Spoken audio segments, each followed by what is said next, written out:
Welcome to a New Human podcast. This show is a place where we find out who we truly are and what we strive to be. Listen as we unravel current history and make our way to a new beginning. I am your host, Justin Klein.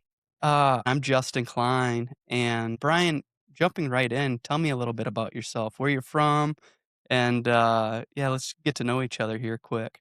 Yeah, sounds good. I'll try to keep it kind of brief. So, I'm Brian Sachetta. I usually say I'm the owner and author of Get Out of Your Head, which is both a brand and a book series that seeks to help folks overcome anxiety and depression. I've got a lot of, wear a lot of different hats. So, I do the blogging, podcasting, writing, that kind of stuff. But I'm also a full time software developer by trade. That's how I pay my bills, keep the lights on, that kind of thing. I know it looks like I'm in a fancy house. This is not my house. So if you see it, but yeah, writing, blogging, all that stuff. I think the most pertinent thing to say is just that, from an early age, and it depends on what timeline I point to, right? But I usually look to like the age of 17 where it became obvious to me that I was dealing with something. I didn't have the right lexicon for it, but in hindsight, looking back and being like, oh, mental health conditions and anxiety and all that stuff, right? So from that early age, struggling with those kinds of things quite a bit, eventually, some OCD was in there, it morphed into depression or depression came into it. And so eventually I saw that this kind of was my battle or was becoming my battle. And so I've spent a lot of my time, effort, and resources to helping myself find ways through these issues, and then also turning around and trying to take the information that I've learned and share it with other people. Because as you may know, right, or your listeners will definitely know, is when you deal with anxiety and depression and OCD and the whole other host of disorders that are under that umbrella, like it can get pretty bad. And when you are spending that much time in those dark places, it becomes a big part of you and it gets wrapped up in your soul, in your emotions, and all of that. And so it kind of becomes this mission for a lot of folks, right? Where they're like, I know how bad it is and it's real bad at times. I want to do the most I can, the best I can to help alleviate that in other people. So that's kind of the mission that I'm on as well with the brand. For sure. And when did this start, the brand? Like you were saying after you were a teenager, or have you been doing it a while? How long have you been doing this? Yeah, I started writing in earnest in 2016, and I started the brand a few years after that, just when I was trying to figure out, okay, like I have one book, but how do I turn this into a full-blown brand with an identity that people can connect to, and I can put multiple products out under and that kind of thing. So yeah, the early ages of 17, 18, 19, that was more like really in the trenches, having panic attacks, being anxious all the time, dealing with my OCD and not having any idea where to turn. And also, when I was 17, it was 2007 and the world was, I mean, obviously the world's always a tough place, but it was a very different place where there was no social media. The internet was kind of just coming online, if you will. And so there wasn't a lot of information out there. I mean, the best thing you could possibly do was go to therapy and like read the DSM or some journal articles. And it just, the culture around mental health was not there at all, where you combine that with the sort of age old notions of like man up and whatnot. And, as a teenager, especially as a dude, it was like there was nowhere to turn. It was very, very tough time. So, Yeah, I can totally relate. I was actually 17 in 2007 as well. So we're, I think, the exact same age. And it's very similar. It was tough. And like you said, man up. I think in that time, and even in our area here, it's still pretty much well taught. Like men put on this persona, fake mask that, I don't have feelings and, just power through it, don't cry, all of that stuff. But for me, when I started, mine didn't happen until I was in my 30s, where I could finally like start dealing with my emotions and dealing with that anxiety. But I feel like a lot of listeners and a lot of people, they have to really fall hard first and go through those deep, dark times before it's like, okay, here's my road. I can either keep going that way and who knows what happens, or change completely. And, it sounds kind of like that's what you were doing. You were finally to that point where you were aware of what was going on with your anxiety. So now what's next? And how do you transform? So, Yeah, absolutely. And I think we all hit those forks in the road or moments where there's a turning point and you have to change, right? And it's not usually pretty, right? It's yeah, not like, "Oh, hey, I just want to wake up and live a good life, make $1 million. Let me just, flip of a switch go do something different." It's usually a lot of pain forces you to get there.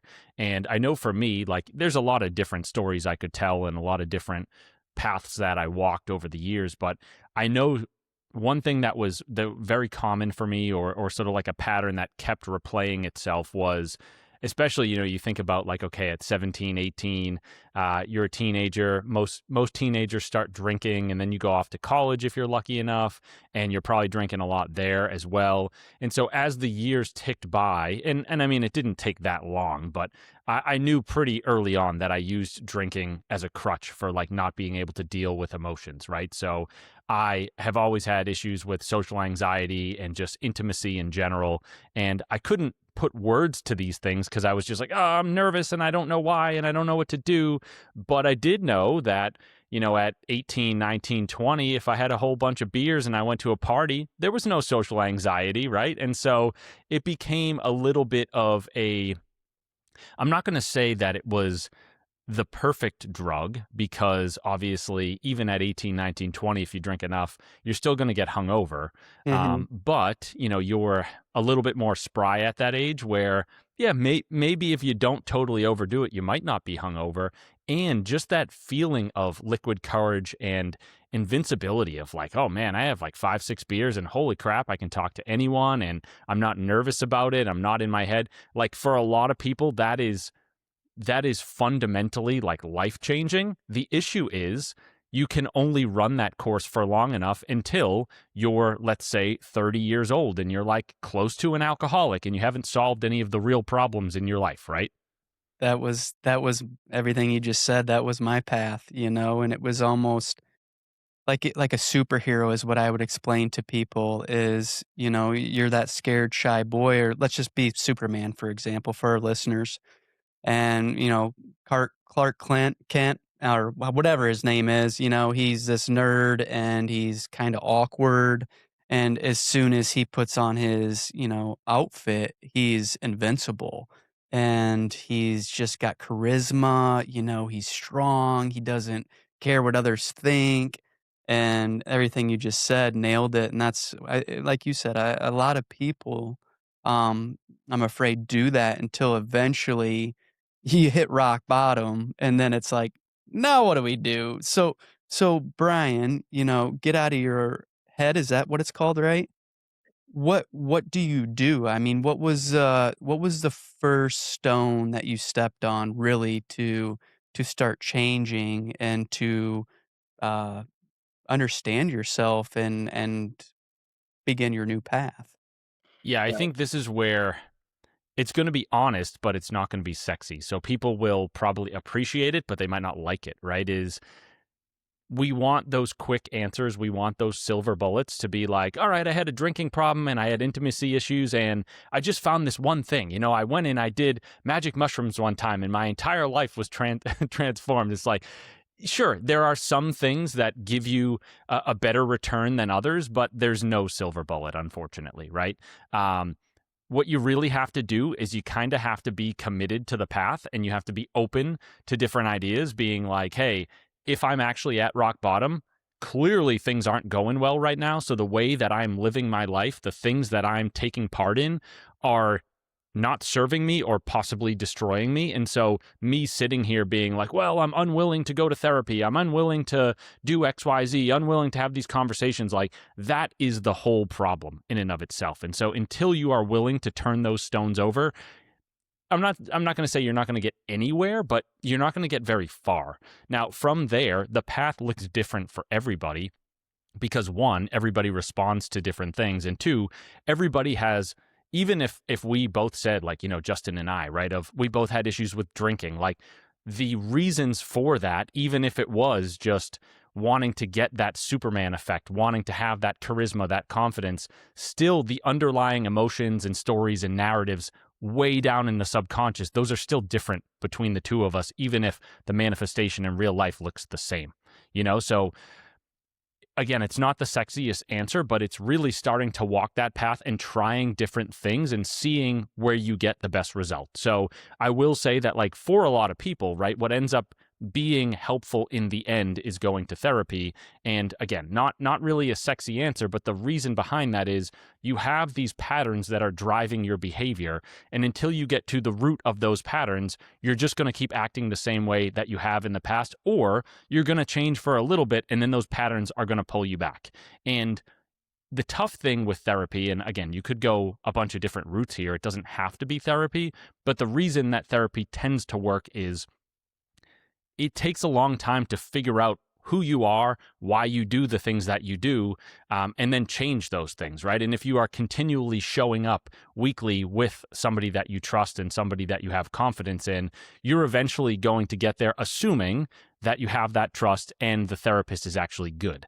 Now, the problem, and as you can tell, I could talk about any of these things for a very long time, but I'll Yeah. kind of cap it with this note here is the quote unquote problem with therapy is one, there's a lot of therapists out there who are not actually very good at their jobs, right? And I'm not saying that to like be controversial or anything like that. It's the same thing with any service provider. If you're going to go try to build a new home, if you're going to go try to find an accountant, you're going to find a lot of bad accountants out there. You're going to find a lot of bad home builders, right? And so you have to really do the work to find that good therapist that you trust that is actually pushing you to do this difficult work.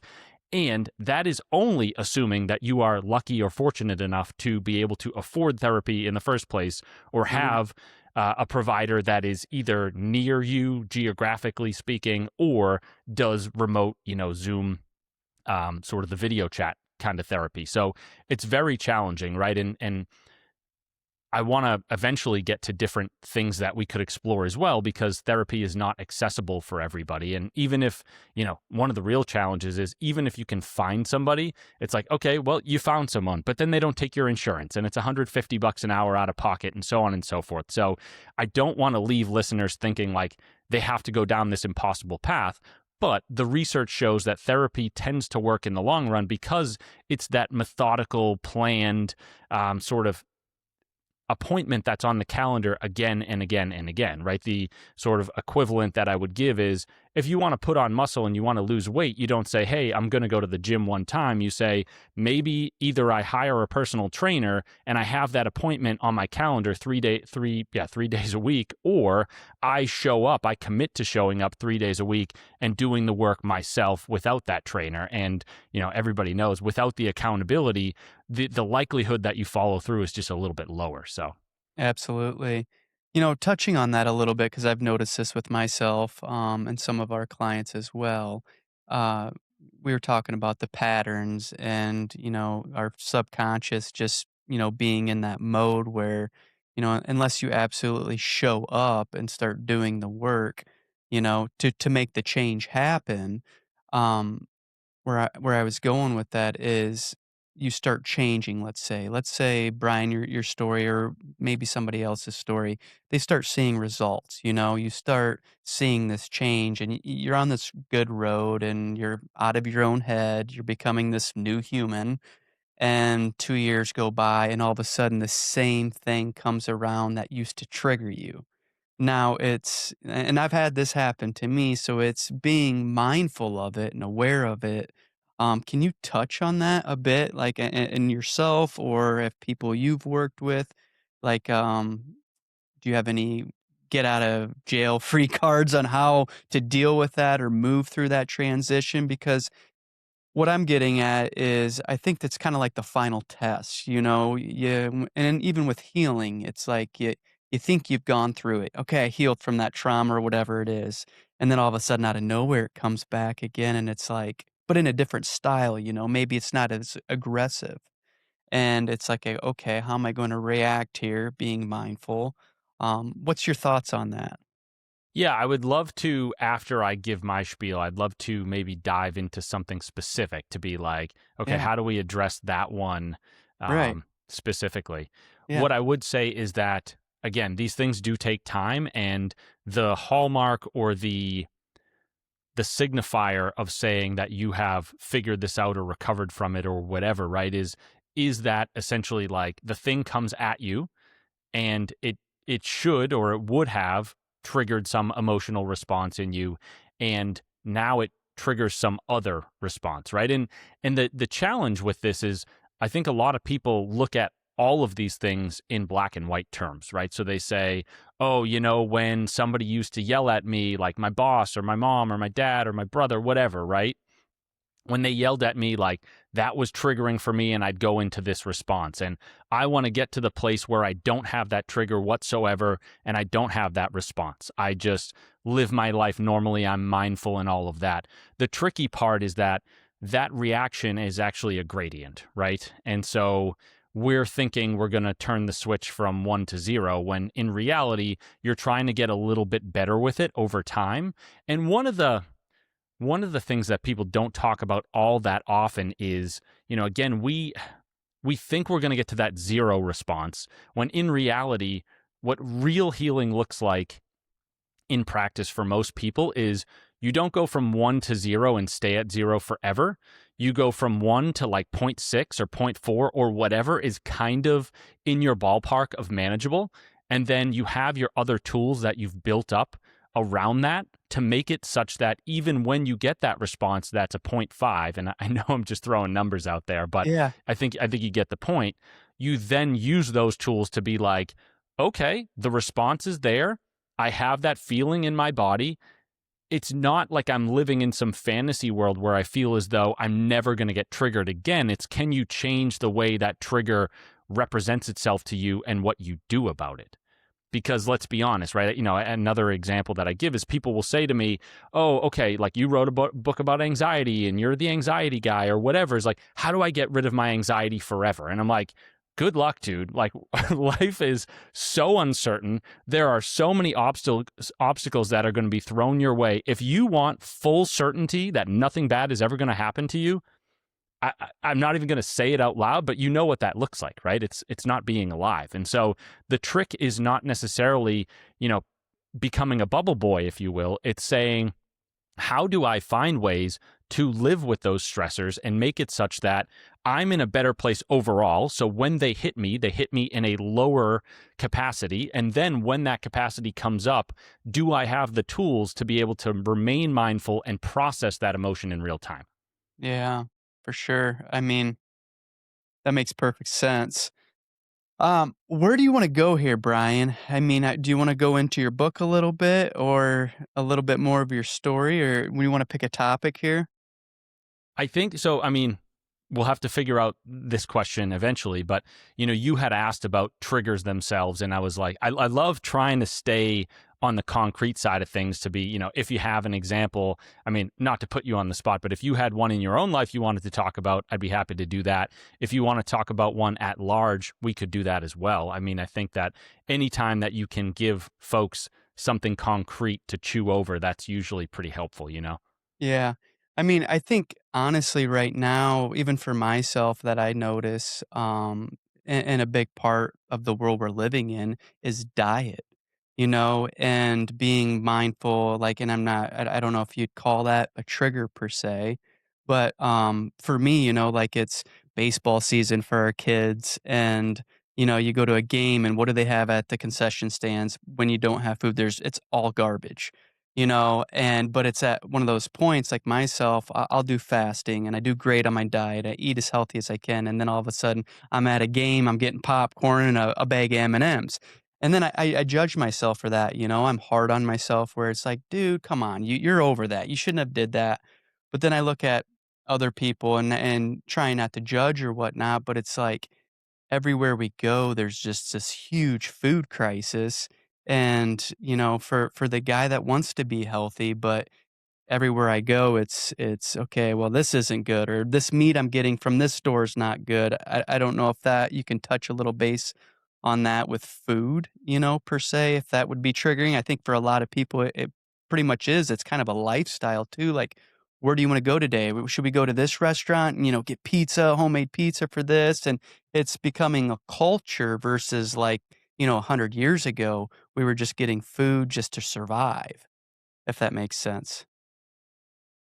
Yeah, I mean, it's a great topic to bring up, and I think there's a lot of different ways that we could take it, right? So the really high level is just thinking about the fact that not knowing what you're going to eat and feeling as though, there's a sense of guilt and shame and all of that, like that brings uncertainty and anxiety into your everyday life.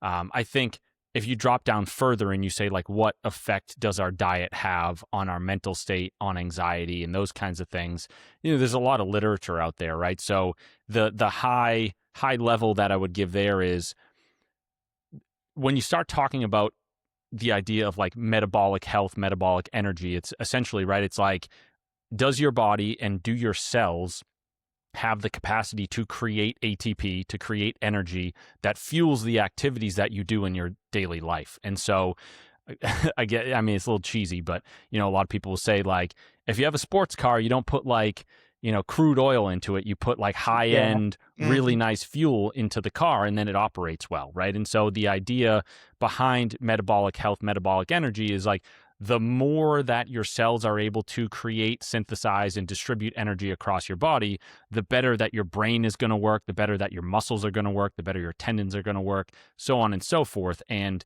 when, your brain uses a lot of the energy in your body, I think it's like probably 20%. I want to say, don't quote me on that, but Yeah. um, regardless of the actual number, it's a pretty high number where if your energy distribution is off in your body, your brain is not going to be getting the amount of ATP that it needs to think critically, plan, regulate emotions, all those kinds of things, right? And so the idea, right, and I pull a lot of these ideas from, there's a doctor or I think he's a psychiatrist. He wrote a book. His name's Chris Palmer. He actually did a lot of work at McLean Hospital, which is one of the most excuse me, renowned mental institutions, or I know that's kind of not the exact right word, but Right. psychiatric hospitals in the U.S. It's near me in Massachusetts, close to Boston, and he wrote this book called Brain Energy, I believe it is, and his basic thesis is just this, is saying, if the ATP production, synthesization, and distribution in your body is off, and essentially downstream, what that leads to is your brain is not getting the ATP that it needs, then it's not going to function properly. And what does it look like when your brain is not functioning properly? A whole host of different things, but most likely, the mental disorders, right? So anxiety, OCD, depression, possibly schizophrenia, you name it, right? So it's a very broad topic, and we could obviously talk about it for many podcast episodes, but I have certainly like spent a lot of time and resources and energy the last couple of years just focusing on my own diet, my own health, that kind of thing. And so it's certainly not one thing that folks can be like, it's not an in the moment tactic. It's not like they can just like go outside and ground themselves and like reduce their anxiety when it comes to food. But the more that you're thinking about getting the right vitamins, getting the right minerals, making sure that you're getting enough fiber and controlling your blood sugar and all of these different things, if you're regulating your body and your body's creation of energy, and therefore the right energy is hitting your brain, most likely, like, your body's going to be running like a well-tuned machine, right? Yeah.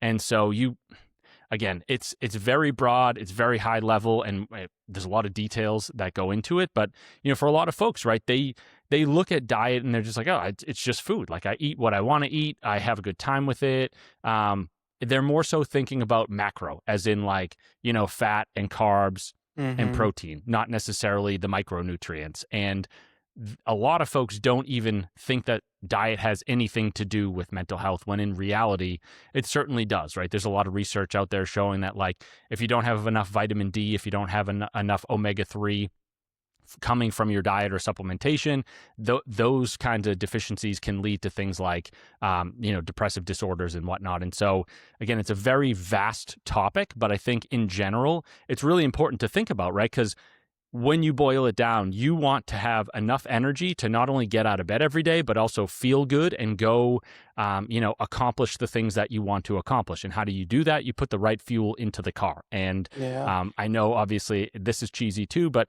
people will say, like, the body is a temple, right? And so you want to treat it like a holy space, or at least a space that is like, that's the that's the rocket ship that you are flying in your own life. And so, if that thing's out of fuel, or if it's got a broken engine or a broken fin or something like that, that's obviously not leading you to the place that you want to. So yeah, it's very broad, very high level, but like I think about these things all the time. And, I guess Mhm. last piece, just a little bit more in the moment, right, is like, people these days are like focusing a lot on blood sugar and glucose and that kind of thing. And when you eat a lot of sugar without, fat or fiber or protein to slow the absorption into your bloodstream, you end up getting these spikes in your body. And so what can happen is, like, when you get those spikes, your mood can shift. And part of that can be, okay, I just ate a bunch of M&Ms and, oh man, why is my anxiety kind of revving up right now, right? So all of this is just to say that yes, the food that you eat does impact your mental state. And the more that you're mindful of it, the better job you can do with it. Now, none of this is to say never eat M&Ms, never eat popcorn, never eat pizza. It's just to say, like, you have to know the pros and cons going into it. When you're like, hey, I'm at the baseball game, I'm having a good time, I'm talking to, the coach or one of my son's Friend. teammates' dads Yeah. or whatever, having a good time. Guess what? I'm going to enjoy some M&Ms. I'm going to have a good time. If I happen to spike a little bit and get a little anxiety, I'll go for a walk and I'll come back, right? So it's all about being informed and then being able to make mindful decisions. Yeah, yeah, for sure. I was thinking when you were talking there, just not only like watching what you eat and stuff, but I've noticed, and this happened to me over years until I finally like grasp what I was doing, where people do get in those, let's say, dark holes and, they are depressed, and they go to the box of cereal, they go to the junk food, and now they're just emotional eating, and just keep eating and keep eating. And it's their, we call it comfort food. I don't know if you've heard of that term. And I mean, can you explain, I mean, in your thoughts or your opinion on what's going on there? As far as I mean, I know what works or why I was doing it, but for listeners out there, why are they doing that? Why are they just wanting to go, why is it called comfort food? You know? Yeah, Yeah, absolutely. I absolutely. mean, the first thing that I would say is, like, to point out the obvious is that these foods taste really good. They're delicious. They're borderline addictive if we're talking about the comfort foods and, processed food, sugary foods, all that. So, like, they are big temptations. Nobody that is listening should necessarily be like, I feel so horrible that I eat them, right? Like, this is a system that we are a part of, as in, the what's the right word? Like, big food, industrial food complex, that kind of thing. Like, these are powerful foods that, like, science shows can be just as addictive as like cocaine. Like, sugar is very, very addictive. And so, don't try to try not to beat yourself up too much if you're like, hey, I'm reaching for the cookie yet again. The main thing, and this goes back to what we were talking about a minute ago, is just having the information so that way you can be mindful. And what does that mean, right? Is like, when we're talking about comfort foods and when we're talking about eating our emotions, right? It all comes back to emotional regulation. So the idea is, like, the body wants to stay in homeostasis, and so does the brain, and so do the emotions, right? So, like, living in anger, living in anxiety, living in depression all day, every day, it's metabolically taxing. It's also just emotionally demanding, and we don't want to be in that place. The problem is that we get ourselves into all these weird trade-offs, right? So we're like, okay, and this all, pretty much runs subconsciously. It's not like we're sitting there always doing the calculations with ourselves and sort of bargaining with ourselves. But let's just say, I wake up and I'm like, oh man, like, I'm groggy, I'm anxious, I don't feel good. I open the fridge, there's a bottle of chocolate milk, and I'm like, hey, that looks really good right now. Let me try that. And, the flavor, the sugar, the fat, that gives me a nice boost, right? Where all of a sudden I'm like, hey, wow, I'm not feeling as anxious as I was before. And I do know, I know that I said Yeah. a minute ago, hey, maybe M&Ms or a high sugar food could actually spike your blood glucose and then make you feel a little bit anxious. And some of this has to do with, like, the way that your blood glucose swings, right? So if you get a Right. big spike and then a big crash, when you crash, sometimes you can feel as though you're, like, not in withdrawal, but it's kind of those, you're like, oh man, like, I need another, I'm down now. I need another spike. And so the whole thing, right, is you have that emotion and then subconsciously you reach for that comfort food or whatever it is. And what you're trying to do is you're trying to regulate that emotion. You're trying to find homeostasis again in saying, I feel anxious. I'm trying to not feel so anxious right now, or, nullify whatever negative emotion it is that I'm dealing with right now. And the problem then becomes, what are the downstream effects of that kind of thing, right? So if you are constantly reaching for the cookies, the macaroni and cheese, or whatever it is, I'm casting no shame on anybody. I'm just saying that, like, there's more going on there that maybe, warrants a little bit of an investigation. And so Right. what a lot of people see, like, there was a book that came out, I think it was like 5 years ago. It was by Oprah and Arthur Brooks, who has become popular in the space. And the book was called "What Happened to You," I believe, and it was about trauma and then also regulating your emotions. And they were saying, like, obviously this is a crude way of putting it, but like, you look at somebody who is overweight, maybe very much so overweight, and say, like, ask yourself, rather than like what's wrong with you, or like why do you do that, you might want to ask what happened to you, right? Because in the psychological space, there's an idea that, like, we are all showing our emotions on our sleeves. It's just that some of those emotions are louder than others, right? And so the idea is, look, like, obviously all these things are very nuanced. Somebody could be overweight for a whole host of different problems, right? They might have Yeah. metabolic issues, they may have a genetic disorder. It's not that simple. At the same time, the person who is constantly reaching for the sweets and the cookies and all of that, and is overweight, like, look, it's also possible that they're like, you know what? I love those things. I'm totally fine. Nothing's wrong. I just want to eat those things. And that's okay too, as long as that person is informed and has made that decision. But the point that that book was making was saying, you look at somebody who does something that seems out of character or abnormal or whatever, and don't think about the behavior, but think about what is driving that behavior, right? So if from an early age, let's just say, somebody had an alcoholic father, and the father would come home and, berate them or whatever. And then they're like, I, I don't know who to turn to. I don't know what to do. I'm 5 years old. How the heck do I protect myself from, a tyrannical father? Oh, look at that. There's some chocolate chip cookies on the countertop. Let me eat those. And oh, I feel better now, right? I get that comfort. And so those kinds of patterns can stick with us for a long, long time because they're powerful. And so kind of pulling things all the way back to the beginning of the conversation, that's why therapy can be helpful, because it helps you draw those connections to see those unseen things when you're like, oh, I do that thing. Yeah. Oh, I do that for that reason. Oh man, I did not know that. And the minute that you see it, you are empowered to be able to change it, right? Because if you're just running this subconscious program of like, okay, every time I feel bad, I eat a cookie, like, there's no intervention there, like, from you to be like, I'm injecting myself and consciously deciding to do this. It's just on autopilot. But once you've been given that information, all of a sudden you can intervene and be like, I'm about to go engage in the pattern again. Do I want to do that?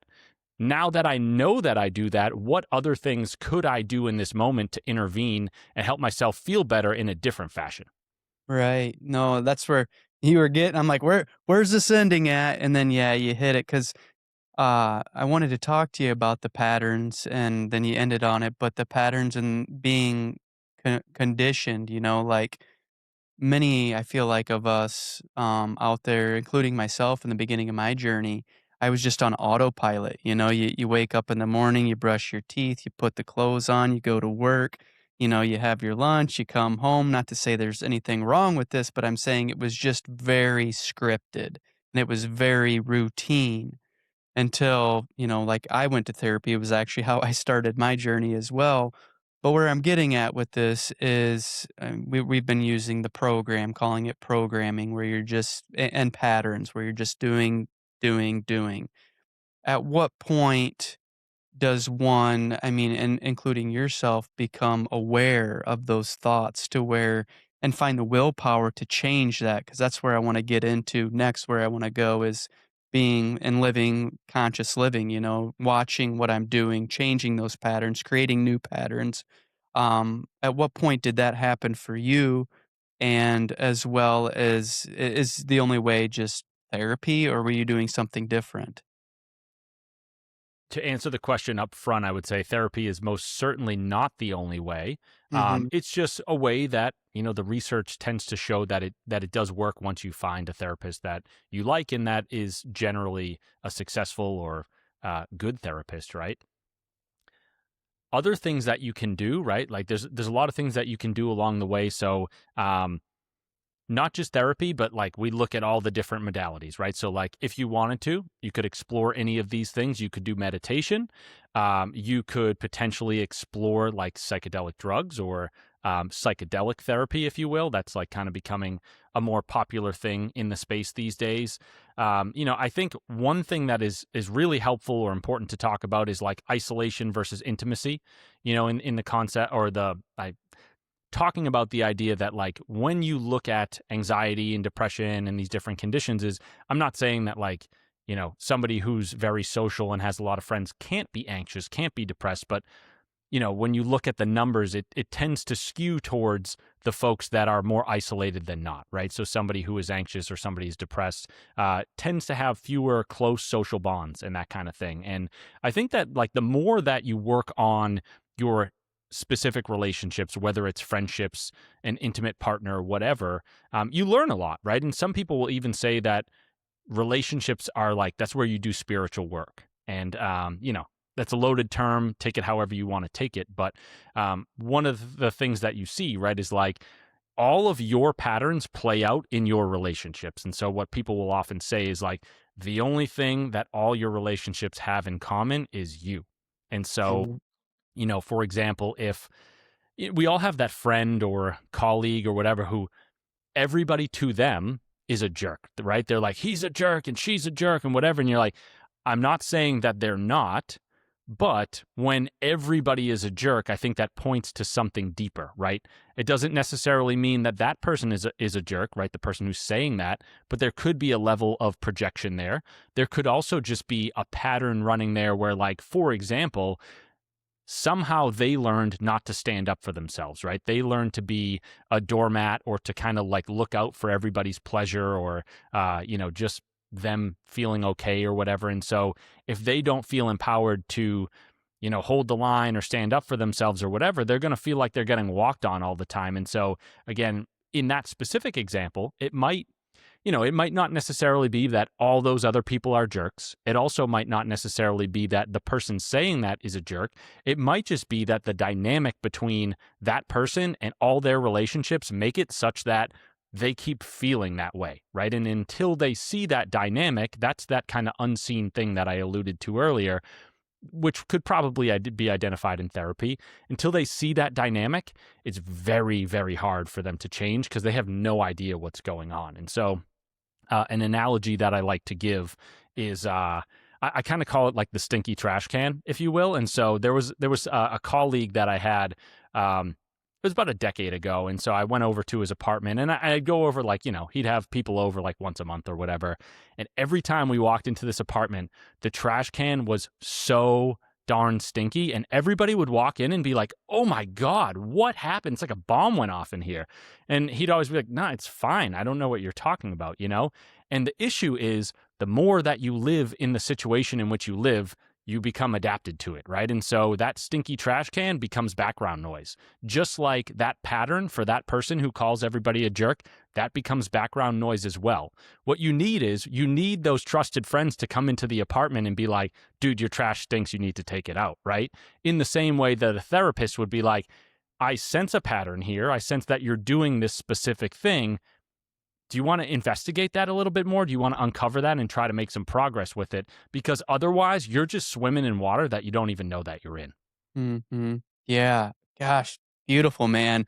I mean, I'm just going on, and the word keeps popping in my head, mindfulness, but, practicing, relationships, I mean, I say this to a lot of my clients as well, is that's the hardest thing we're going through right now. I feel like, I mean, just the energies of the earth, what's going on the planet, our relationships are testing us, and showing us what needs to be seen.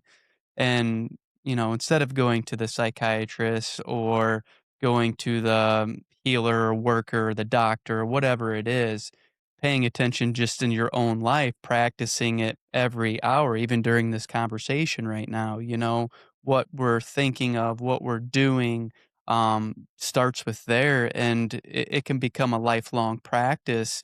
Uh, but I'm still, I'm pondering the thoughts because I know quite a few folks that I've been trying to help, and it's like trying to like, how do they see this? How do you see? I mean, they know what they're doing. Like, let's say that the guy that's drinking every day still and still smoking every day, and he's having a hard time and battling, his fears. And it's like we can have this conversation of how to be mindful, but he just reverts back to the same programming, the addiction, so it's, breaking out of that and, I mean, yeah, it's a tough situation, and it takes a lot of courage to muster that up, and, there's how many different reasons we could give or examples we could go from there on how to get them out, but at the end of the day, I feel like it still starts with you.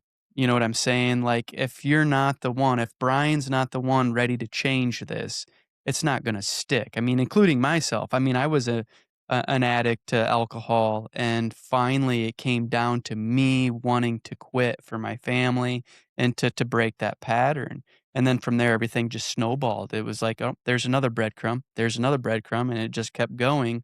But it's everybody's on their own pace, I think the old adage is, you can lead a horse to water, but you can't make it drink. Yeah. And that, if you really think about that in brass tacks, right? If you have that friend who's a smoker, a drinker, a degenerate, whatever, if you are bold and you are very loving, you can sit them down day after day after day and tell them what they're doing wrong and what they need to change. You can even drag them to therapy or to rehab or whatever.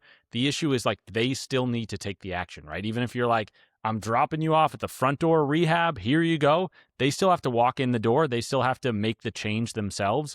And so yeah, it's hard where it's it really is like it's a thing where they have to be ready for it, And another adage that I like to throw around is the idea that like we see the world not as it is, but as we are, right? In the sense that you and I look at that friend who has all these issues and we're like, wow, everybody sees it. It's crazy. I don't know how they're not making their own changes and whatnot. But that person sees the world as a product of themselves, and they look back at us and they're like, you guys are freaking crazy. I have no problems. You know what I mean? And so until they are able to make that perspective shift and see things differently, you can keep leading them to water, but they're not going to drink.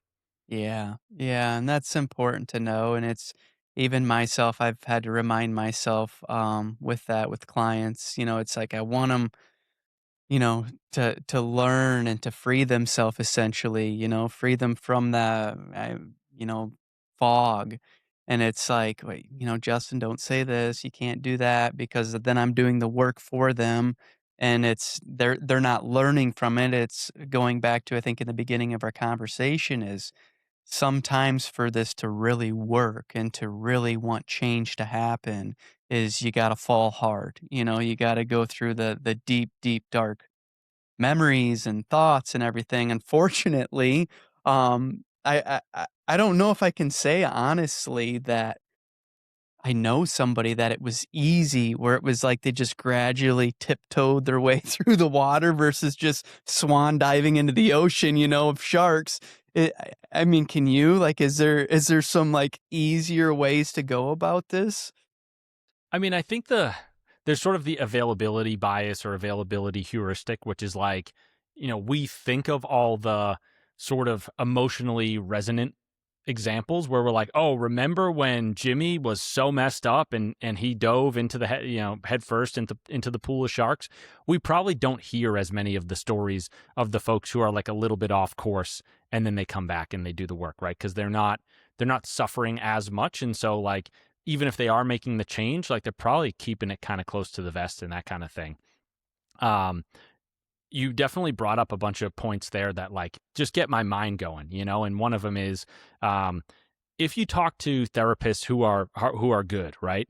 They will, and this is kind of it's pretty mind-blowing. I mean, obviously you know this, and a lot of folks who are listening will know it as well, but yeah, there's a temptation where you're like, "Oh, I can put all the pieces together for these folks," right? So like I want to sit them down and be like, "Here's your problem, here's how to fix it. Just do it," right? Because you're like, why not give them the solution? Doesn't that make sense? And most of the therapists will tell you that, like the good ones, they're like, it's almost like I forget what the exact term is, but there's some sort of like code of conduct or whatever. And they're like, the best therapists are like, I cannot do any work for that person. All I can do is lead them to the water. Yeah. I cannot make them drink. If I do make them drink, I have failed and it is not going to work. Something is just not going to connect there. And something like not horrifically bad is going to happen, but like bad as in they're not going to get the message. They may have even seen the message, but it's not going to land. And then they're going to be like, this is why I'm in therapy. I'm out of here. You know what I mean? And so another thing that comes to mind when we talk about this topic is like, Mother Nature has two main levers to get us to take action, and those are pleasure and pain, right? So either somebody says, I'm in this dark hole right now, I'm experiencing so much pain, and that is my driver to get me out of here and, make change, or I see this new life, I see this potential for becoming a new human, and I'm so excited by that I'm pulled forward into it and I want to go chase that thing. If you're in the middle somewhere, like if you can't see the pain, if you can't feel the pain, like there's just no impetus to get you to make that change. And so it really does come down to the person seeing the excitement of the change or feeling the pain of not changing and staying where they are. And yeah, it is a little bit maddening, right? Just to be like, oh, I love this person.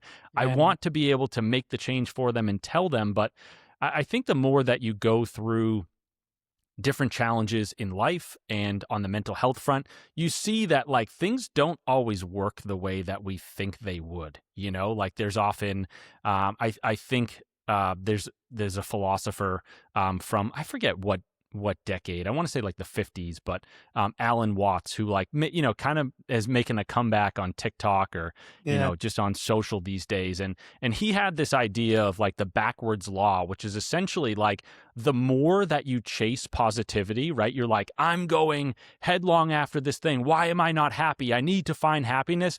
That becomes a negative experience. And it leads you to, it makes it harder for you to find happiness at all. When alternatively, when you're like, you know what? I like where I'm at. I like the things I'm doing. I'm excited about them. I'm not thinking about the happiness itself. I'm just enjoying what I'm doing. The happiness just kind of like naturally drops in there. And obviously, it's not always that simple. But the point remains, which is like these things don't always go the way that we want them to. And the more that we fight against them, like the more resistance we have, the more pain we feel, the more disappointment we feel. So sometimes, that idea of just like getting into the flow of life and like letting things take us where they want to. It's tough because relinquishing that control is like very counterintuitive to the ego. But, the more that you don't get the results that you want and the more that you're like, I'm going to try to change my ways or whatever, you start to see that these ideas definitely hold some water. Yeah, you're just saying about happiness. I was thinking about, and I seen this guy the other day. He's some type of like monk. I don't even know where, like from the east. Anyways, and he's a younger. He's probably our age in his 30s. Very, very brilliant individual. And a guy asked him, "Are you happy?" And he sat there for a second and paused before he spoke, and was like, "I'm peaceful." And then he dove into and talking about happiness, and over being just peaceful, because just like you had stated there, like happiness, and then this happened to me as well, I'll share, is I was that guy that was like, I would call it ascending, just going all the way to the top of the mountain. I had so much enthusiasm, drive, and then eventually, you get to the top and it's like, oh, this was presented to me, and I was just thinking, death to rebirth. It was like I had another ego death, and then it was like going back down, and then kind of just muddling and bringing my energy back up. But what I'm getting at is the peace, and if you go into Taoism or the yin and yang symbol, the duality. I mean, that peace is the snake in the river. We have happiness and we have depression, anxiety. But if I'm peaceful about the situation, if I'm peaceful about my anxiety, if I'm peaceful about my happiness, we don't have those spikes where you could go, I mean, leading into like bipolar, and that was something that was a issue that was running through my family was these highs and lows versus just this neutral. And, I'm going back to mindfulness, and I think, just with everything getting out of your own head, what you're saying is that the anxiety's always gonna be there. The depression is always going to be there. It's how we choose to react to it when it's presented to ourselves. Can you touch on that, or do you think opposite of that, where it's like, well, you can move the anxiety out of the equation in general, or do you feel like, again, in the world we're living in today, the relationships we have, the people we're around, can you touch on that a little bit? Yeah, I like how you phrased it. I think I'd give one slight change, which is it's not necessarily that the anxiety is always going to be there or the depression is always going to be there. It's that you can never know for certain that the anxiety will not be there, that the depression will not be there, right? So, like, if you want me to sit you down and be like, here's the things that you need to do to avoid anxiety for the rest of your life, and the same with depression, like, I can't give that to you, right? And so, that could inspire one of two things in your mind. It could break your brain and you could be like, this is horrendous. I never want to experience anxiety again. I'm so upset. Or you eventually get to a point of acceptance, right? Where you're sort of in the middle and you say, look, whether the anxiety is there or it's not, I'm going to react in a certain fashion that makes it such that it moves through me or I mitigate it, right? Yeah. They often, I think it comes from Buddhism, they talk about the two arrows, right? So it's like the first arrow is the arrow that you're actually struck with, the thing that actually affects you, the anxiety, the depression. The second arrow is the reaction to that thing, right? And so the more that we're resisting that experience, and I'm really not trying to sound woo woo here. It's more just like, think about it practically, right? If you're like, hey, I'm really nervous right now, and you're like, I don't want to feel nervous. I shouldn't feel nervous. This is so terrible. Why nervousness? Why anxiety? Why me? Right? You're feeling pain from the anxiety, but you're also feeling pain from the sense of helplessness and the pushing back against it. Now, again, I'm not trying to say that anxiety is a good thing. It's like it's not really a good thing. Sure, like in small doses, Yeah. anxiety is helpful. It's like it's good that we're a little bit anxious because if we weren't, we'd probably run through traffic and get hit by a car. You know what I mean? Exactly, yeah. But to have so much anxiety all the time, yeah, that's not a good thing.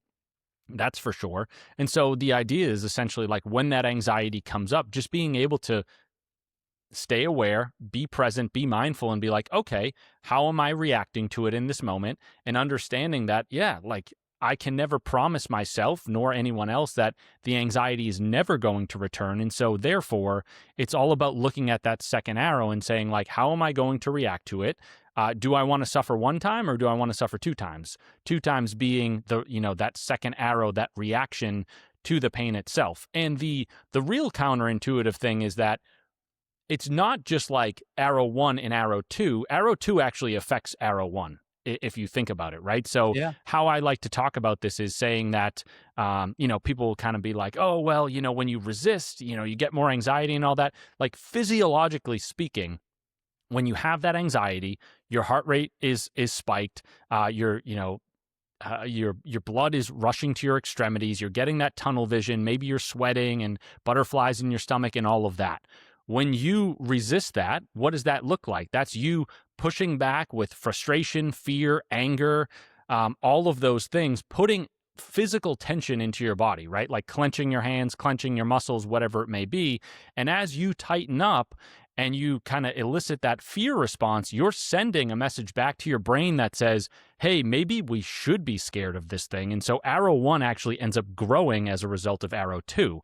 And so it's not just, hey, suffer once or suffer twice. It's like, if you get hit with that first arrow and the second arrow doesn't come up at all, or you're like, you know what? I'm going to use the proverbial second arrow to do a better job with this thing. You're going to end up reducing the size or timeline of arrow one, if you will. Yeah, yeah. Beautiful, man. No, I get it. Um, yeah. Going into your book, I didn't read your book, but now that we've been talking about this and going through, all these key points of and examples of ways to navigate through depression and anxiety, in your book, what would be something in your opinion, I mean, one of your favorite pieces in your book that you think is very, very valuable to our listeners that they could walk away or incorporate in their daily life with? Yeah, so I mean, we've been talking about a lot, like a lot of different topics, Mhm. somewhat high level, if you will. The first book, now I got a preface, right? Like, so my first book is centered around anxiety management. It came out in 2018. It's currently 2026, so it came out a while ago. I have been, like you change and grow a lot in that time, and you change as a writer and an author, and so I've been trying to, slowly chip away at an updated edition of that book.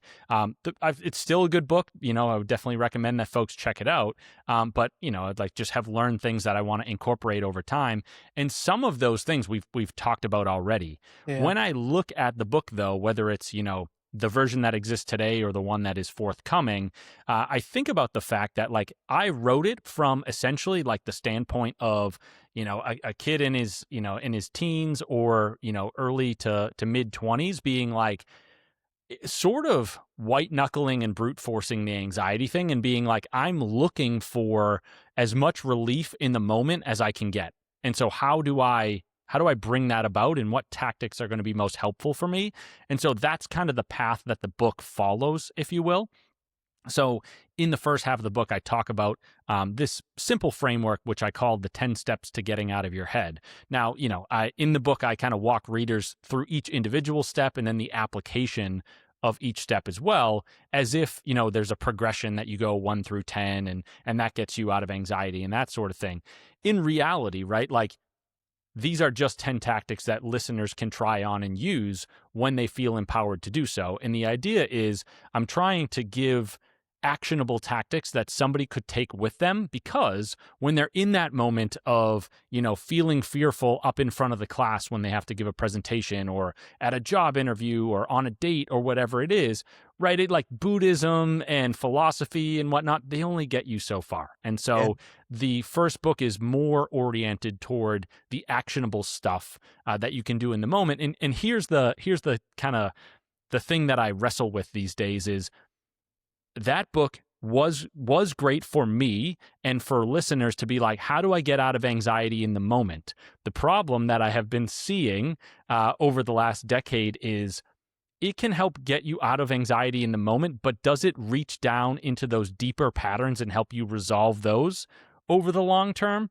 Maybe not. And that might be where, let's say, a third book comes in.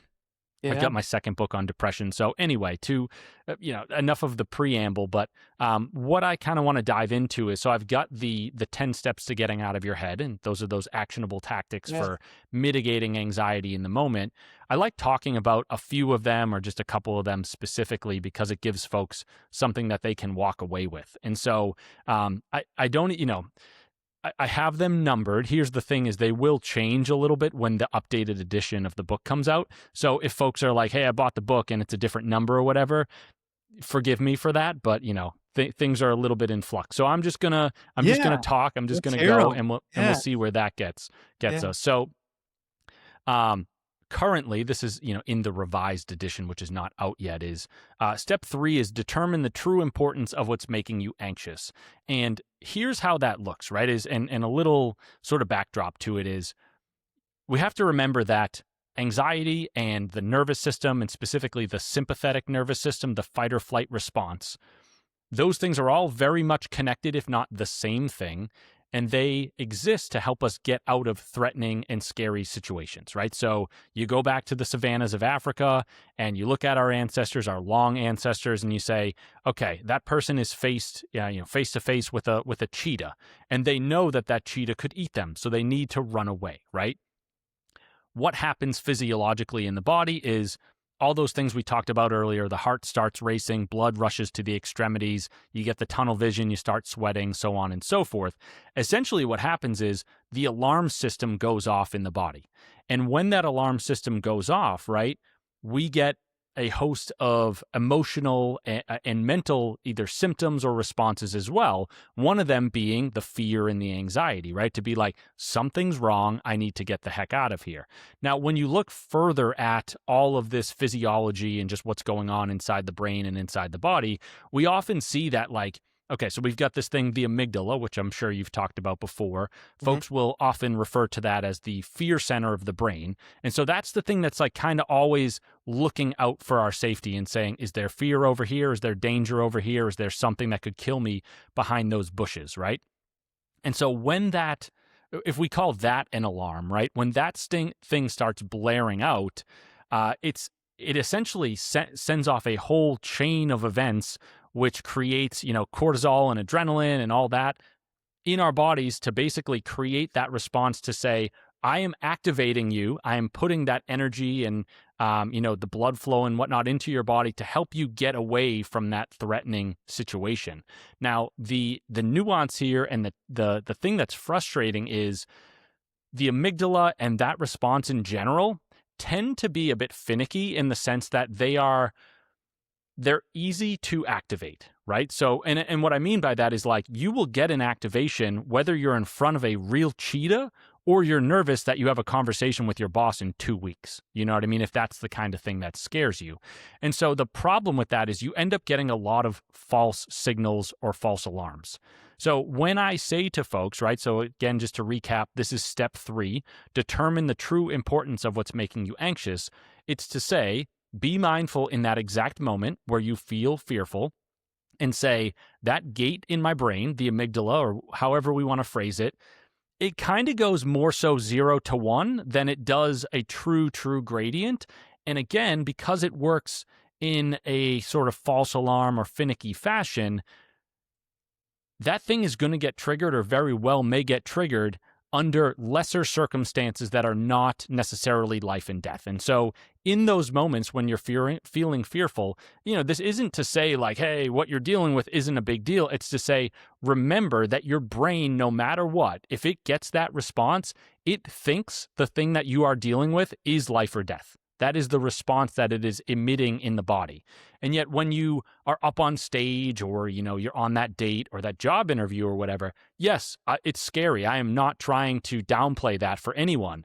But when you really look at it and you're like, okay, if I totally bomb this job interview, what's going to happen to me? And you're Mhm. like, well, I won't get a call back and anything else. I don't know. Maybe they'll like laugh at me or they'll talk amongst themselves and be like, I don't know why we brought that guy in.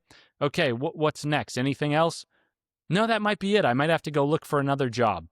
Okay, like again, not trying to downplay it. I'm just saying that your brain is responding to all of these things as if they are going to kill you. And most of the time, not all the time, but most of the things that make us anxious, yes, they are scary and it's totally okay to feel that way. But the more that you remember that this is how your brain works and you give yourself that reminder to be like, it's okay, it's scary, and it's still not going to kill me, you're then able to send sort of a message back to your brain to be like, hey, maybe let's pump the brakes a little bit here. Like again, Right. I get it warrants some fear, but to be in a panic state or whatever kind of doesn't make total sense. And so the more that you can activate that process and be mindful in that moment, the more you're going to be able to tap into that response that you actually want, which is the parasympathetic response, which brings the body back toward calm out of that fearful state. Can I have you pause for a second? Because I was just playing this all over in my mind exactly what you were saying, just short term. So let's say the job interview, we could say that, it's like, oh, I'm so nervous, I'm not gonna get this, but it's 2 days away. Let's just say this job interview is for me, it's 2 days away. And I'm like, gosh, I don't know, did I prepare enough? Am I the right guy for it? Am Are you saying to go in, like, before when my anxiety's building, like, am I the right guy for it? Now I'm going into my head and I'm almost, like, seeing now, yeah, okay, what if I don't get the job? What's the worst thing that can happen to me? You're saying going into that story, like, a little bit deeper, so then you can relax my nervous system and the anxiety, is that what you're saying? Yeah, that's about Yeah. right. Yeah, gotcha. That's where I was following. I was just, like, putting myself in your shoes, and I'm like, "Okay, I get that, now I'm calming down," even though it hasn't happened because most people, I think Tom Petty said this in one of his songs, most things I worry about don't happen anyway, and it's so true, just like you were saying there is like we build up these events that haven't already happened and it causes the stress. But now you're taking it to another level. It's like, okay, let's hear that story that we're, building in our mind, but now let's add to it in a positive way to calm ourselves down to make it transition easier. So, Yeah, for sure. I love those kinds of quotes. I mean, I'm at one point I even had one in the book. I don't know if I removed it in the updated edition, but it's I'm an old man. I've known many troubles, some of which actually happened.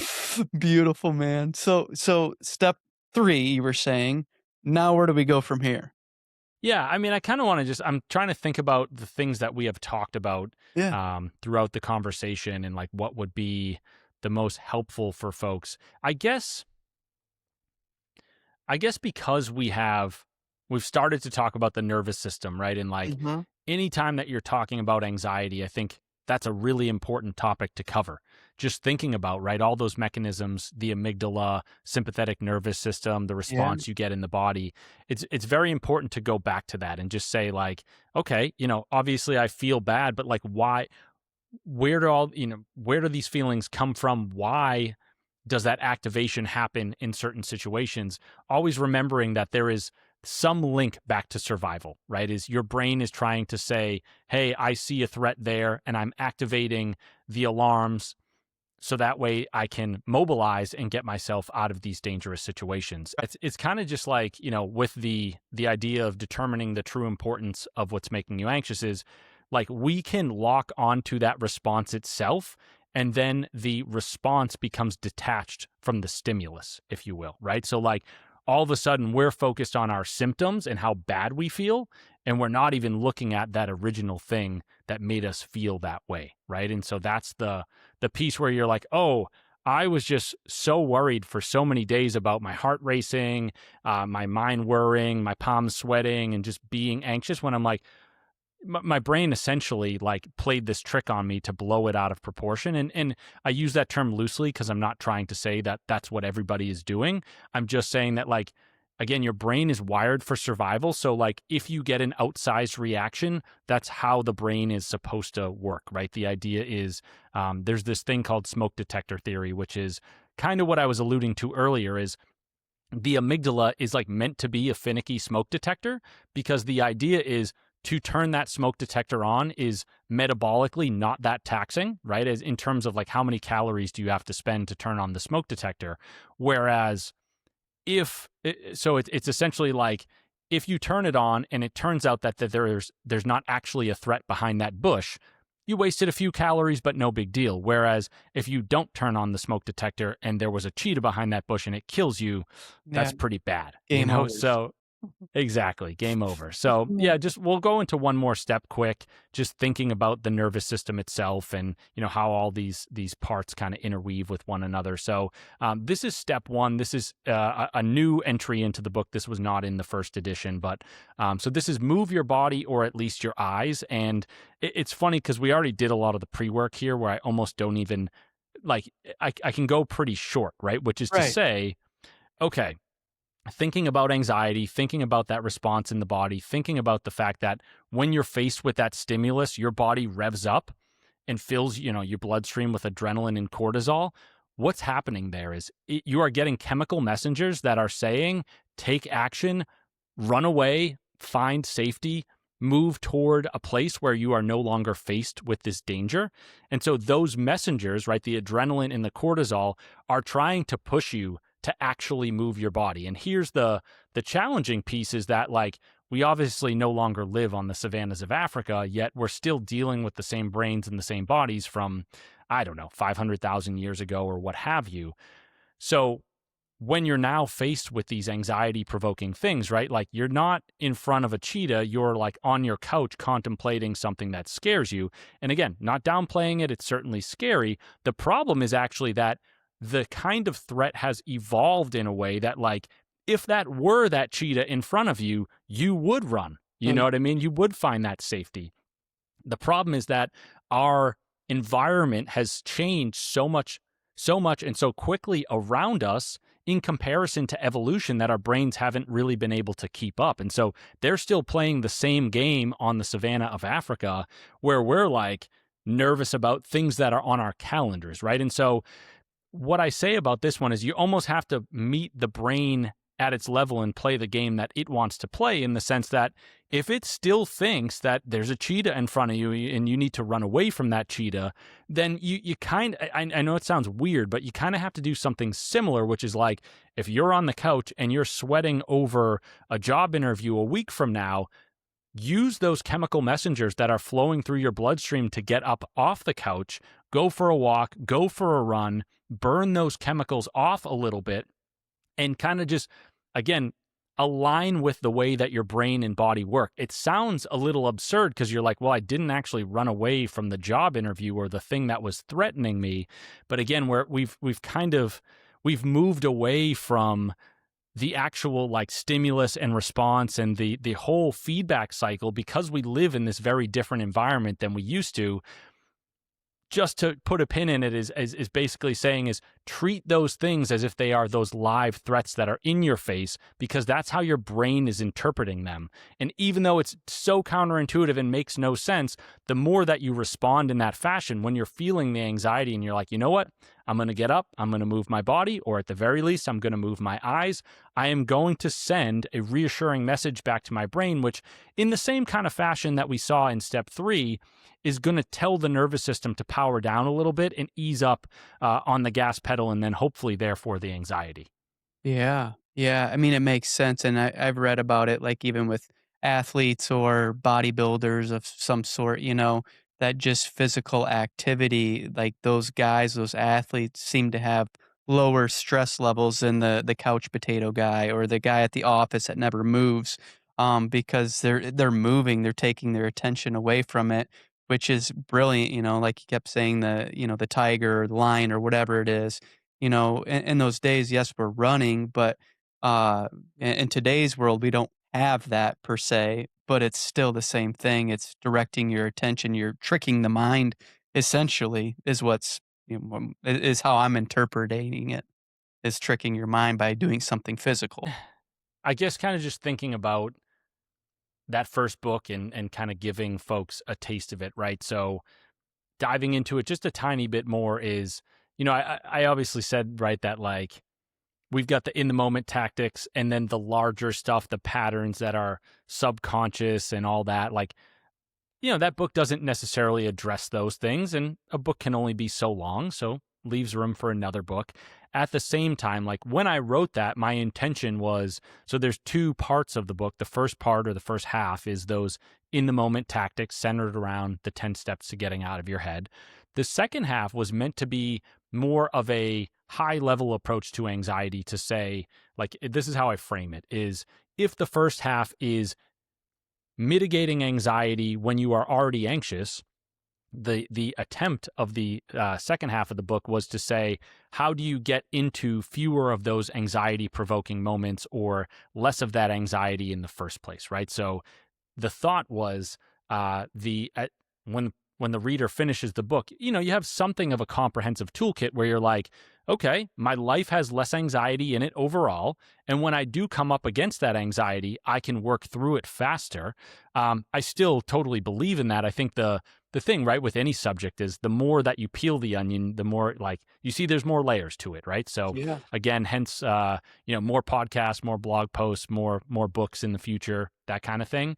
So, we already talked about food intake earlier on the episode, which was, Mhm. just centering around like the idea that what you eat actually impacts your mental and physical state, and then therefore the anxiety that you experience.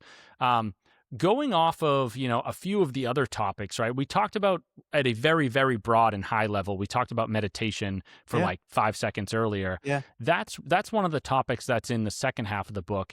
The idea there, right, is just kind of framing it in a way to say to listeners or to readers, like, meditation, you can kind of think of it a little bit as like weight training for your brain or for your mind. And it's not like, hey, go to the gym, be a hardo, lift all this weight. It's more like you are practicing for sitting with and dealing with your thoughts. That way you become more resilient at facing them in the future. And so the general practice, right? There's a lot of different kinds of meditation, transcendental meditation, that kind Mhm. of stuff. But what I talk about in the book is essentially just saying, like, find a comfortable spot, 5, 10 minutes a day, whatever you feel comfortable with, whatever you have time for. Just sit, close your eyes, focus on your breathing or, some mantra that you say to yourself.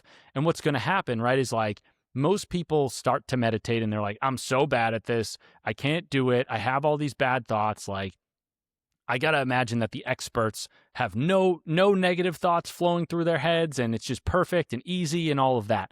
In reality, right? Like the brain is just a wild and crazy thing. And you look at like neuroscience, and most researchers in that space would say we have at least 60,000 thoughts a day, if not more. Many of them are negative and many of them are not unique, right? And so when we sit down to meditate, we're going to face a lot of those same annoying and negative narratives that we face on a regular basis. The difference, right, and this kind of points back to earlier in the episode as well, is like the difference, it's not, we're not trying to say, I never experience anxiety again. I never experience negative thoughts again. What we're trying to do is change our relationship with them and say, okay, maybe I experience them a little bit less often, but also they elicit a lower reaction in or from me. And then when they get that reaction, I'm able to work through it faster. So when it comes to the meditation, right, is you're sitting down, you're either breathing, focusing on that breath, or you're focusing on some sort of mantra that you speak.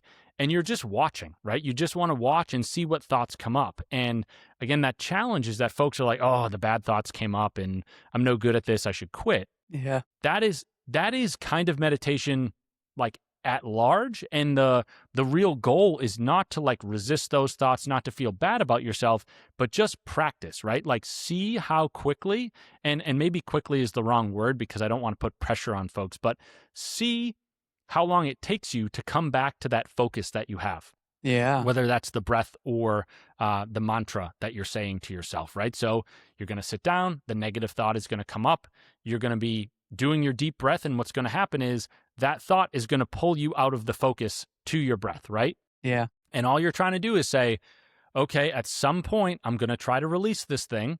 And once I've released it, I come back to my breath, or I come back to my breath so that way I can release it. And it's really just, it sounds very simple. It's simple, but it's not easy. And what happens is like, you just come back and come back and come back. And sure, like over time, you may find, that you come across different insights and all of that. But the idea, right, going back to the analogy to weight training is like, when you first enter the gym, you can't bench press a lot, right? Yeah. And you don't go from 100 pounds to 400. You stack those 2.5 plates on each side, and it's not pretty, and you just slowly move up, right? Same thing here is like, when you start, your brain is going to be whirring, and you're going to have a lot of negative thoughts, and you're going to be like, that was not productive at all. I don't know why I just meditated. You're trying to just progress a little bit, get a little bit better with that over time, and say, okay, last time I spent most of the session, if not all of the session, worrying about things. I'm not going to beat myself up. I'm just going to come back tomorrow and I'm going to focus again on that breath or that mantra. And over time, right, you will see that you do a better job of releasing those thoughts. And the real meat and potatoes of meditation is getting to the point where you are comfortable with your thoughts no matter what. And I know that like that sounds like pinnacle-y / like top of the mountain or whatever. It's not meant to be one of those black and white things. It's just to say if you sit with your thoughts for long enough, you're eventually going to realize that most of it is chatter and Yeah. most of it is garbage. And, I think when we're younger, we're like, oh, I had this thought that like something bad happened to like somebody in my family and that means it's going to happen. And then you get all freaked out and you're like, oh, was that a premonition and XYZ? Once you have enough of those thoughts and, hopefully those things don't occur in your life, you realize your brain is just making stuff up all day, every day. And so the more that you connect to that idea, the more you're able to say, you know what? I'm going to have these thoughts. They probably don't mean anything. I don't have to react to them. Not a big deal. And again, like just hammering home that piece is, even though we want to say, oh, I'm going to banish all negativity forever. I'm never going to have these negative thoughts. It's not possible, right? Like it's really, Yeah. really not. Or if somebody's able to do it, like they are one out of many, many billions of people who can do that. The real goal is to just say, those thoughts are going to be there. I don't care. I'm going to move on with my day and I'm just going to keep rolling. And outside of the meditation, when you think about that, that's actually a really, really useful and helpful life practice to be Right. able to say, I'm going to that job interview. I'm going into that meeting with my boss, and I'm really nervous, and these negative thoughts are hitting me, and so on and so forth. You can just say, like you said in your meditation session, whatever, dude. They always come. They don't mean anything. It's not a big deal. It has no reflection over who I am. You know, if I have an errant thought or a bad thought or a harmful thought or whatever, just let it go. Who cares? And so the more that you're doing that kind of practice, the more benefits I think you'll see that you reap in your real life, right? And then as you're facing that anxiety, you can kind of just be like, oh, you know what? Like, even though my brain is telling me right now that I'm going to go bomb that interview, one, that is noise. Two, don't care. Three, as we talked about in step three, even if I do, again, I'm not trying to downplay it or anything like that, but almost who cares, you know, right? You live long enough to find out that these things do not have as much cosmic significance on our fates as our Yeah. brains might otherwise make us believe. Yeah. Training essentially is the meditation, you know? That's Yeah. very true, and kind of Yeah, you know, getting I through the mean, because mud, you everything you're know. just saying there, it's like, well, could you go into a quick 30-second meditation, you know, when we're making up the script of the job interview? You know, like, I mean, we're talking about going the next step, you know, earlier in the podcast, like, hey, everything's going to be okay. And then, you know, you were just saying in your meditation, yeah, it's just chatter. It's not going to be there. I'm worrying about these things when, you know, in all reality, it's probably not going to happen. So, just using the mental practice for it. Yeah, and I think you bring up a great point, which is like, you know, so I write this book, and you have to bring or present some framework to people with bounds on it, so that way, like, it's a sandbox for them, right? And they're like, okay, I can do this, I can do that, and I can do Yeah, that. That way it's digestible. But the reality is like there's a million different things that you could do or you could try on the anxiety front. And so whatever works for folks, like if that works for you or somebody else or myself, like that's what we need to lean into. I have to make it digestible so it's not overwhelming. But like when you think about what you had just said, right, Justin, of, okay, I'm going into that job interview. I don't have time for 10 minutes of meditation, but I know what meditation feels like. Let me combine, you know, well, yeah, step two is I guess spoiler alert is doing some deep breathing, right? Why don't I combine step two with some meditation and maybe even a little bit of step three and say, like, okay, I've got 30 seconds. I'm going to chill. I'm going to pause. I'm going to do that deep breathing. I'm going to focus on the breath. I might even run through that scenario and be like, if something bad happens, okay, yeah, it's going to be painful, but I'm going to live. And then you kind of just move forward, you know? So I love that kind of creative thinking. And I would invite folks who are listening to this episode, or even if they read my book or somebody else's book, like experiment with things and see what yeah, works for you, you know? for sure.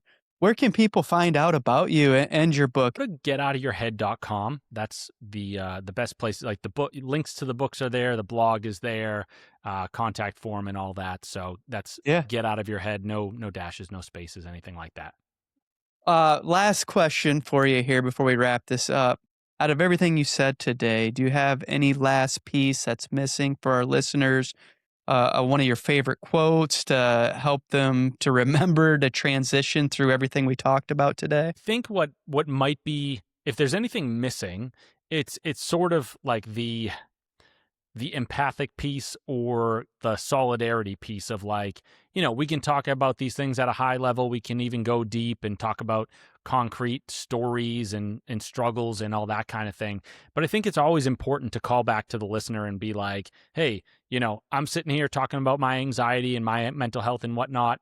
Sure, I do that because I've made some strides, and I want to be able to share things with other folks, but like, this is not me sitting here as though, you know, like I'm perfect or anything like that. It's we're meant to have these conversations to normalize these struggles, right?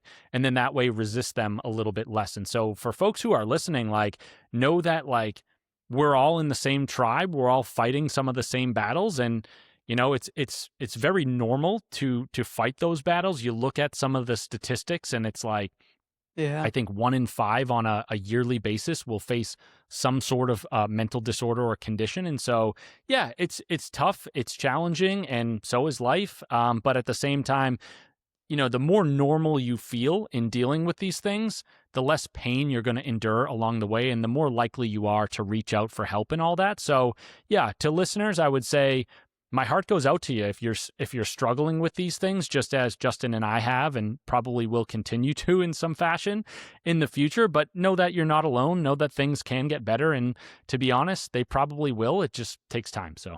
Yeah, awesome, man. Well, I appreciate you, Brian. This has been so much fun. I'll reach out to you through email as far as release dates and stuff. And if you're down, maybe picking another topic sometime and going real deep into some of this. I feel like we covered a lot of ground today. I wanted to do that just because I think there's so many things with depression and anxiety that a lot of people aren't aware of. So I kind of wanted to be the squirrel in the woods where we got a little bit there, got another little bit there. But yeah, maybe in the future we'll pick a topic here and just really go in deep. So That sounds good. I'd be glad to come back. awesome, man. Well, hey, listen, I appreciate you and thank you for your time. And again, we'll be in touch. Okay.